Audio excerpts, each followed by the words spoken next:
Направени са 50 сряза.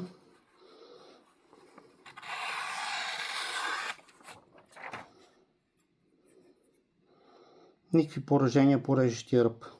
Продължаваме. Направени 100 сряза.